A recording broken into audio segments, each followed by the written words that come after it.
Our first guest is only the second living service member since Vietnam to receive the Medal of Honor, the United States military's most prestigious award. Please welcome Sergeant First Class Leroy Petry. Sergeant.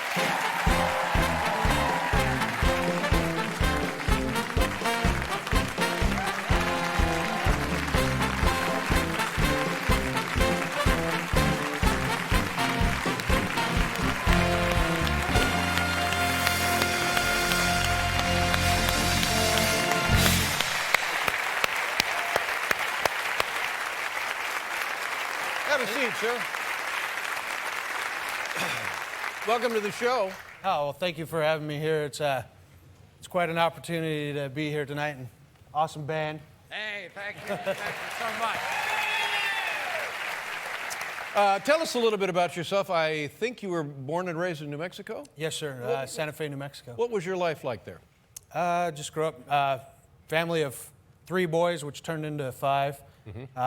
Was the youngest, turned into the middle, so a lot of roughing around with the older brothers. Normal school life. Didn't do so hot. My school turned it around. Realized myself when I got the report card, because I, like all the other kids, trying to sneak it and see it before mom and dad did. Realized, hey, I'm not doing so good. I need to turn this around, or else I'm not going to have a future. And when you say not doing so good, give us a number, give us a letter. What was the average for you?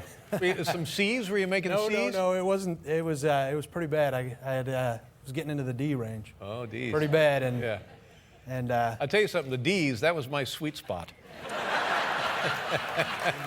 the saddest part, my best grade was in bakery. Best as a baker. Yeah. Wow. I like to do a lot of cooking, but I realized I wasn't doing so good, so I ended up transferring schools, and I made the honor roll my senior year. Good for you. Junior year, and made Student of the Month, and the Chamber of Commerce gave me the Bootstrap Award. The bootstrap meaning pulled himself up by his And bootstrap. I didn't know what it was at the time, and they said it's sort of like the Army's old bootstraps. They used to pull their boots up by straps, and they said that's what you did. You pulled yourself up. Did you consider college at this point? I had always had a passion for the military since I was about 7 years old. Now, where did that come from? When you were 7, was your family in the military?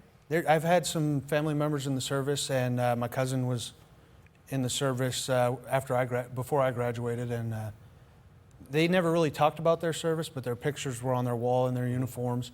My brother was serving in the military at the time, and I had always wanted to do it. I tried college for a little bit, but that was more grandfather kind of pressured me to go that route, and now that I've been at it a little while, that's what I'm pursuing now, is to finish my degree, because I knew the first thing I wanted to do was get in the military. So you prevailed, your own will prevailed, help yourself, and you tell us about your military career at the beginning. What was that? Went through the normal, when I went into the recruiter's office, I said, hey, I want a Ranger contract, because my cousin was a Ranger at the time. And what is that? Tell us what the Rangers are. What do they do? The Airborne Rangers, it's a light infantry unit, airborne, that is used to target anywhere around the world. Usually wheels up 19 hours. This is a blue ribbon outfit, isn't it? Yes, sir. This is the top of the heap. These are they special forces? They're special operations. They fall under the umbrella with your SEALs, Rangers, Special Forces. What kind of training do you go through as a Ranger? It's pretty extensive training. You start off with the normal basic training, then you go to airborne training, and then you go to what they call Ranger certification training, kind of a selection period where it's called RASP now, which stands for Ranger Assessment and Selection Program, where they kind of, sort of like the SEALs, BUDS, and Special Forces, weed out phase. How many years of training with the Rangers before you were a full-fledged member of that group? I was a full-fledged member of that group, I would say a little less than a year. In a year, yeah. About 6, 8 months. This involves parachute activity as well? Yes, sir. How many jumps did you make in training? Oh, wow. I'd say about 50 or so. We used to do tons of jumps before 9/11, but then with the support of Afghanistan and Iraq, the aircraft to get jumps all the time isn't as frequent. So. All right, so you come through Ranger training feeling pretty good about yourself. You have to after that kind of indoctrination. What do you do? What's your first deployment? 2002 to Afghanistan. Afghanistan. What were your feelings about going in there?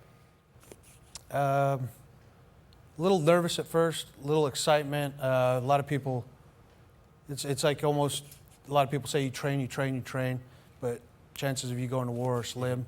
When 9/11 happened, I was actually in pre-ranger training down at 75th Ranger Regiment, and the instructors had a TV out there in the field, and they were seeing what was unfolding here in New York, and they were telling us about it, and we were like, hey, can we come watch? We're concerned and interested, and they said, no, you guys need to get your butts back out there and keep training. You might be going to war soon. Right.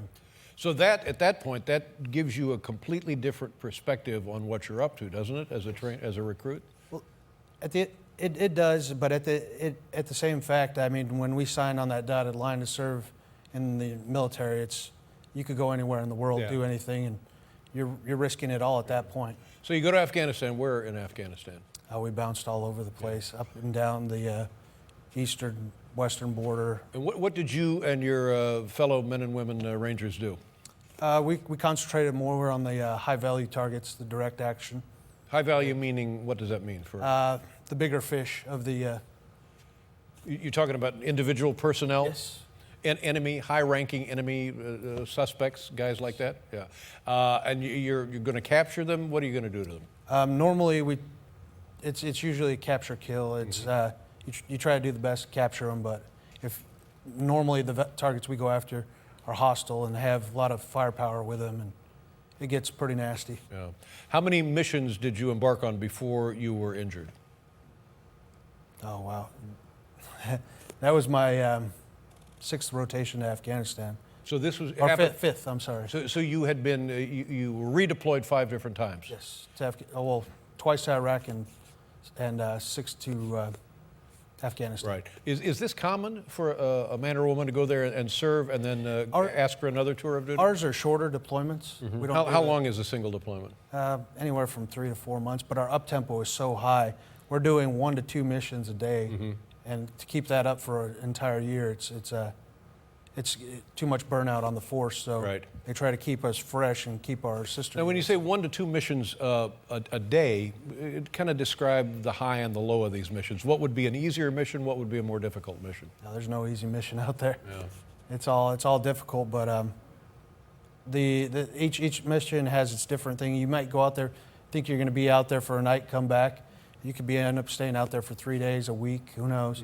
So being able to adjust, I think, is one of the great qualities we have in our unit, to once we see what's on the ground, adjust to it. You know what you just said there, that's the kind of thing that is going to stick with me for the rest of my life. There are no easy missions. See, I just thought, well, you know, maybe we'd have a slow day. I guess in war, there are no slow days, are there? It's a risk every time you're over there. Okay. So you first joined up in 2002, is that what you said? 1999. Oh, sorry, 1999. And then May 26, 2008. That was the mission in which you were wounded and were nominated for this award. Am I right about that? Yes, sir. And what was that mission? I know it was in daylight, and it was, what it says here, a high-value target. Tell us what you remember about that.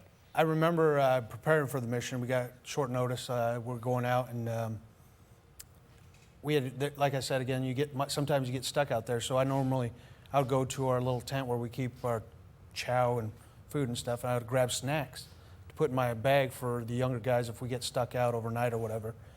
And I walked into this tent, and it's decorated like the 4th of July. And you lose track of time because of so much stuff going on over there. And I looked around, and then it didn't hit me till I walked up to a sheet cake and said Happy Memorial Day. And I didn't realize it was Memorial Day that day, but we go out on the mission. How many go out on the mission at one time? It's dependent on how far and airlift and a lot of capabilities of support, but there was approximately about 65. What is this, Sergeant? That is the compound where we were assaulting when I got injured, and that's pretty much where the incident took place. Now, is this a compound that had been built by the enemy, or a compound that existed and was taken over by the enemy? What was the nature of this structure? I couldn't tell. We didn't get a whole lot of knowledge on how they got there or how long they had been there. All we got was that they were in that area, and we had moved in, and it was just Adobe-type mud buildings, walls. We see the entry point there. You helicoptered to the entry point, is that right? No, we were offset from the compound itself. And if you got an outside picture of it, there's multiple compounds. So we were hitting multiple structures simultaneously. Right. And began taking fire immediately, is that correct? Yes, sir. Yeah. And how soon after, and where were you first wounded in this compound? You had gotten inside, is that correct? Right where it says inner courtyard. Yeah. We were coming out of there to, I don't know if this, yeah, there it goes. I can point on it. We were coming out and we were crossing over here to clear out behind the chicken coop and the chicken coop when two guys with AK-47s were shooting from their hip, just spraying down that alley and hit me in the legs, hit the guy behind me just below his rib cage on the left side, PFC Robinson. And I kept running to behind the chicken coop to take cover from just mass volume of fire that we were taking. I thought I had only been shot in my left leg and the bullet was stuck in there. It sounds kind of ridiculous, but it was like Forrest Gump. Something bit me, just start running, get behind cover. And So with the shell in you, you continued to run. well, later on I found out once I got to the casualty collection point where we take care of our wounded guys, is when they started cutting off my pants, that's when I realized it had gone through both my thighs. Right.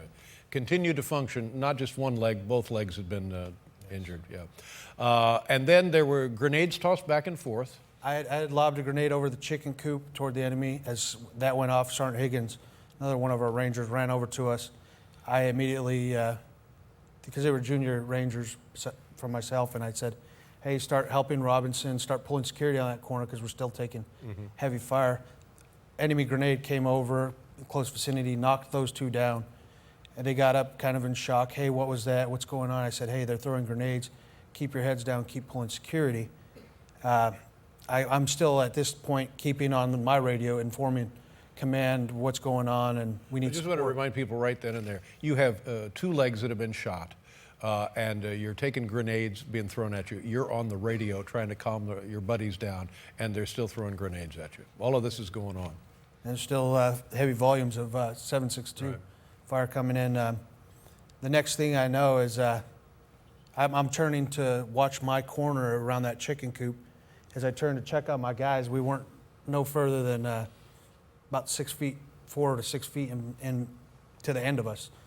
And I see I knew it wasn't ours. It looked like a pineapple grenade sitting on the ground in the middle of us. Immediately knew what I had to do, grabbed it to get it away from me and my guys. As I was throwing it, my hand opened up and completely amputated the hand right at the wrist. And so it went off in your hand as you were throwing it away. Is that what happened? What does that do to a person in that situation? Did you go into shock immediately? Were you stunned? What? I think every person reacts to it different. I sat up, and I can show you this. This hand actually comes off, but it looked exactly like that. It was flat, like somebody had taken a circular saw, and I can remember it very vividly. I sat up and I looked at it. I saw the radius and the ulna poking up about a quarter of an inch or so, and I thought for a split second, why is this thing spraying 3 feet in the air, gushing blood? And then I realized, okay, what do you need to do? Take control of it. And I have a tourniquet, put a tourniquet on it, and just kept getting back on the radio, giving updates to my command, because I knew as long as I was still coherent and I could still do something, I was going to be productive, and for sure to keep my guys who were still, I mean, I could only imagine what they were thinking, seeing me get my hand blown off right next to them. Was the objective successful? Was the mission successful? It was very successful. You mentioned one of your buddies. There was also a friend of yours, a fellow Ranger, lost in this operation. Yes. Who was that? Specialist Christopher Gaither Cole. Yeah. In fact, I want to show you something. This is kind of my living memorial I got put on there. It's every Ranger that we've lost since 9/11 on this side, and from 2nd Ranger Battalion. And then I figured I had the real estate. I went back to Operation Just Cause, and also in Panama, and also Operation Urgent Fury in Grenada. What can you tell us about your hand here? I tell you, when I lost my hand, I thought I was going to get a hook, which I also have a hook. But then when they gave me this, I was in awe. I mean, this is pretty much like a normal hand. It's got a few awesome features. It works just off the same muscles that I would to open and close my hand. And then it has a few other things as far as when it comes off. You can put different attachments on there. It has, it's got rotation as well. So it's got a bunch of neat features. Now, it's none of my business, but what do you use the rotation for? Well, if I have something in this hand and I got my hand in this posture and I want to grab something sideways, it's easier than having to put something down. I see. And it's really good for a lot of the double arm amputees because they can't manipulate the wrist as easy. But it sits up here on your muscles. It's got a little sensors that pick up the slightest muscle movement. You can see my That's just muscle remarkable. twitching. That's just remarkable. That's amazing. Yes, it is amazing, and for an amazing man. And you've gone back since. You're still in active duty. I'm trying to go back in November. What about what do you have, 4 kids? What about your kids? If they came to you and said, oh, we would like to enlist one day and fight for our country, what would you say to them? I'd be honored to have my child serve in the military. In fact, my oldest is thinking about West Point. He's 17, well, second oldest. And then my youngest, he's going to be a Ranger. He goes out with Dad everywhere, and it's all about the Army. And there are 84 living Medal of Honor recipients, 14 from World War II, 13 from the Korean War, 55 from Vietnam, and 2 from Afghanistan. The other, Staff Sergeant Sal Junta, was also on this program, and this is the other one right here, Sergeant First Class Leroy Petry. Nice to see you. Great pleasure, dear sir. Good luck.